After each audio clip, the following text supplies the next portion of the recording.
How's it going, you guys? Concho with Caliber Whips, and today in this video I'm going to be walking you guys through the construction of a Dacron Bullwhip. So I have these two spools of Dacron right here, and today we're going to be walking you through kind of what I'm doing when it comes to constructing this bullwhip. Now, this is not going to be a full-length tutorial, however I will throw up some strand links here throughout the video so you guys can follow along if you really want to. And as far as this core goes, it's pretty much the same core in my how to build a professional bullwhip video. I'll throw up a card right up here if you guys want to see. That's how this core is constructed. It's basically a piece of 1/4" steel rod with some sinker cord right here. I would say this right here is about 6 inches, about 7 inches of sinker cord that's sticking out. But we got 1/4" steel rod, we got BBs, and then no BBs here. There's some monofilament fiberglass tape here, and then we got hockey tape covering it all. So I'm basically going to throw on one belly, and then I'm going to throw on a second belly, and that's it. So it's basically a one belly and then an overlay whip. So the first belly is, I believe it is either a 14 or 16 plait. I'll let you know when I throw it on.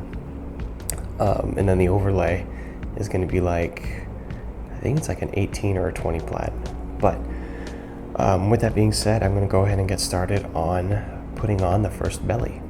Alright, so the belly is done. It is a 12 plait belly with a little bit of binding at the transition. I didn't want to put a whole lot, but I did want to kind of support that transition a little bit, so I did put a little bit of binding there. I do plan on having a video talking about binding, so look forward to that in the future. However, the whip is the belly. This belly right here, from the transition to the tip of it, is 30 inches long, and it ends, I don't know if you guys can see it, but it ends in a taper twist, which is pretty uncommon for a Dacron whip because Dacron cord is pretty slippery.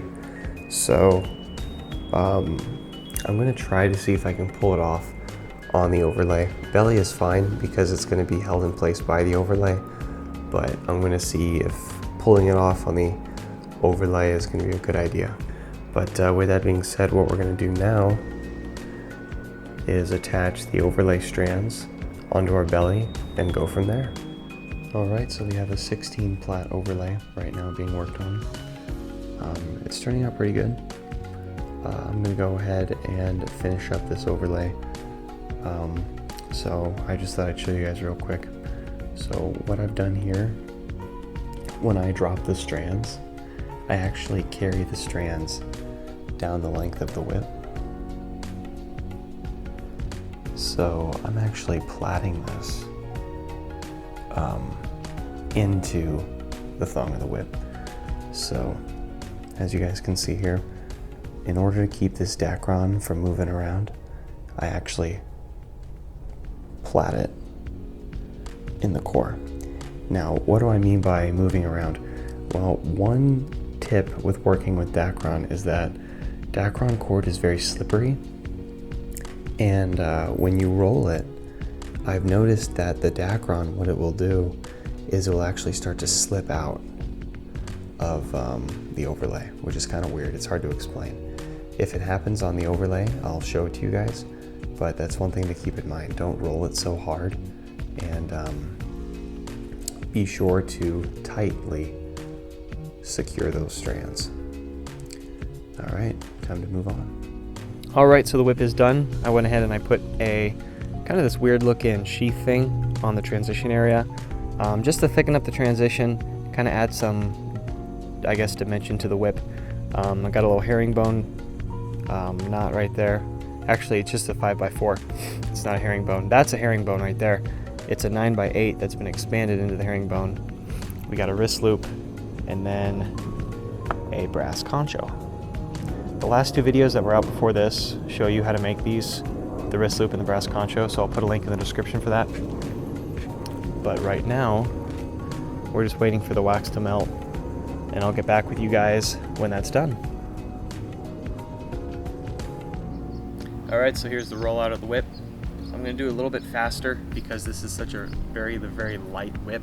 I'm actually shocked how lightweight it is, but it's still really easy to crack, mostly because I have a Kevlar cracker on it.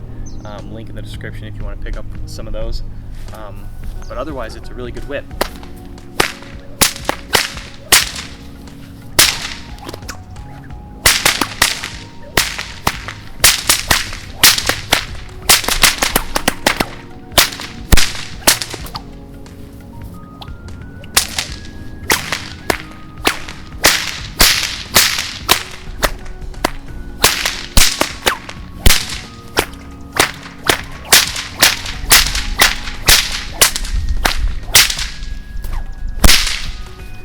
So there you guys go, that is the Dacron Bullwhip. Some of you guys have asked about this on my Instagram when I put it up. And this right here, I've noticed it makes the whip's action a little bit tighter for like the flick. So I really like it in that sense. But other than that, thank you guys so much for watching, and I'll see you in the next one.